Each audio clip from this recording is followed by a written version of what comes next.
My name is WOLE Oguntokun, and I was born in Lagos. My father used to like to say that even though I was born in Lagos, we come from Oyo, from Awe Oyo.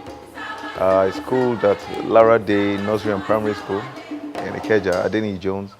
And then I went to the Lagos Baptist Academy, and I did my ordinary and advanced levels there.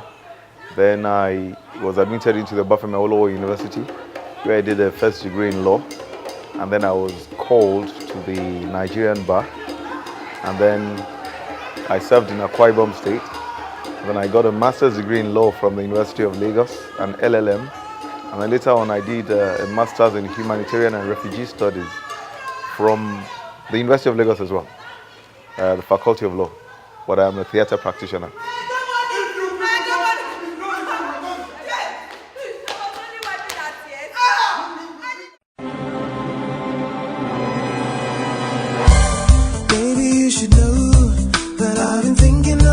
I think people should encourage their children to pursue the things they are good at. From childhood, I loved literature. I loved to read. I'd finish a literature syllabus in a week, the year's literature syllabus. I probably finished it in a week because it was easier for me to read. It was what I loved to do. It was harder reading physics and chemistry and biology or practicing maths. So yes, it wasn't stumbling. So it was basically, I understood from even in university that what I needed to do had to do with the written and the spoken word. And after a while, I kind of moved in that. I had started practicing law, by the way. It wasn't much fun for me. I'd actually gotten a master's degree in law, and then I started work at a law office on Victoria Island. And then I told myself one day that I wasn't going to do this anymore. I wasn't going to practice, and that was it. And so I began to find a way to make a livelihood out of theatre. It's been difficult, but it's been very fulfilling. Very fulfilling. The aforesaid wounds on the outstretched wrists of the second accused. Now, Principal, it is possible to conjecture what would have happened if this had been an ordinary fire. But it was not. This was a fire built on the phlogiston theory of total spontaneous combustion. It followed, therefore, that it was extremely and evenly hot.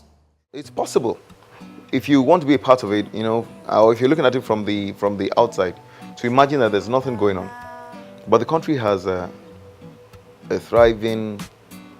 It has theatre practitioners that are seeking ways to thrive, that are seeking how to prosper themselves, how to better themselves. The challenge they face here is the shortage of infrastructure.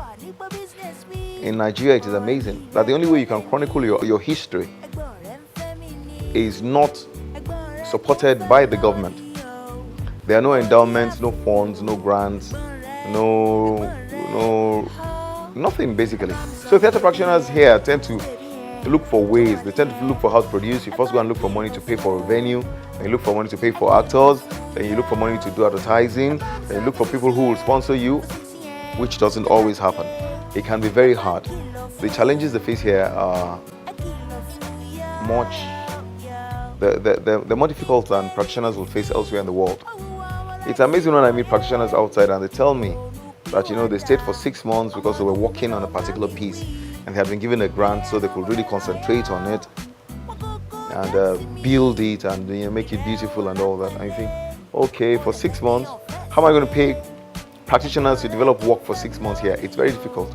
When I went to the UK, to the Edinburgh Festival Fringe, for the first Nigerian entry for the world's biggest theatre festival, with the first Nigerian entry in 2013. That thing had been in existence since 1947. We went with our money, and because the British Council gave us a grant, about a quarter of the sum, but they gave us a grant, but it took the British Council to add to it. Here, there's no one to turn to. You don't. Who do you tell that you want to go abroad and you want to take a play there? You want to be cultural ambassadors. Who do you turn to? So it takes the British Council now standing for you and telling the British High Commission That, you know, these guys, we recognize them, they're practitioners, they will go and perform, they will return to their country. That kind of thing should be here. You know, the practitioners here should have the support of their government, of the ministries of culture, of the state, arts council boards and all that. Things are hard here for the practitioners. I am to be assessed because I have a farm. The ownership of farmland has made me a rich woman. Somebody tell me, where will I see the money to pay for this? Somebody help me. Enough. Oh yeah. I suppose everyone knows that I look up to Wole Soyinka. And it's not just about sharing the same first name as him. For me, he is the epitome of a playwright, whether white or black. For me, he's the epitome of a dramatist, a man who not only has written significant things, but has also lived that life. You know, he has been involved in his country's politics. He has tried to better his country. He didn't always have his way, but he did try to better his country. For those who aspire to be theatre practitioners, I'm going to say it will get better. It will get better. And in many ways, we have to bring our own strengths into the theatre practice here as well. We can't wait for it to be done for us. Your strength might not be in acting, it might be in directing, or it might just be in producing, or in being able to market a play.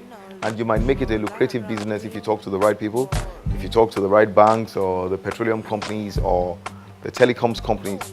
We all have strengths we can bring into the theatre industry. I think that we can make it benefit us, as well as benefiting the people who come to see us. I think so. I think there are ways around it. I think if we're focused on it enough, we all have to be patient. Theatre isn't a place where there are fast returns. It's not like selling something on the street and you say, you know, if I buy it for 13 naira, I'll have 15 naira tomorrow. There are no predictions like that. Sometimes it's jumping off a cliff and believing that you will fly. Well, believe me, you will fly if only you believe.